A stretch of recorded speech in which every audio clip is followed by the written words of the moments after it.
ଆମ ମାଟିର ଉତ୍ସବ ରେମୁଣା ମହୋତ୍ସବ।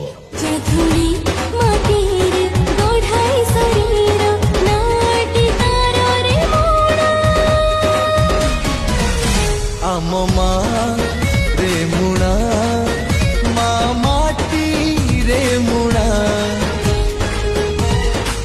ଆମ ଜନ୍ମ ମାଟି ଆମ ରେମୁଣା, ସ୍ନେହ ଶ୍ରଦ୍ଧାରେ କରେ ଆପଣା। ରେମୁଣା ମହୋତ୍ସବ ଜାନୁଆରୀ 24 ତାରିଖରୁ ଫେବୃଆରୀ 1 ତାରିଖ ପର୍ଯ୍ୟନ୍ତ।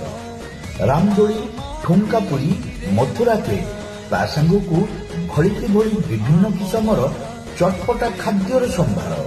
ପୁଣି ଯାତ୍ରା, ମେଲୋଡି ଓ ବଲିଉଡ ଅଲିଉଡ କଳାକାର ମାନଙ୍କର ମନୋରଞ୍ଜନ କାର୍ଯ୍ୟକ୍ରମ। ପୁଣି ଥରେ ଏହି ମଞ୍ଚ ଝୁଲୁଥିବ ବଛା ବଛା କଳାକାରଙ୍କୁ ନେଇ। ରେମୁଣା ମହୋତ୍ସବ ଜାନୁଆରୀ 24ରୁ ଫେବୃଆରୀ 1 ତାରିଖ ପର୍ଯ୍ୟନ୍ତ।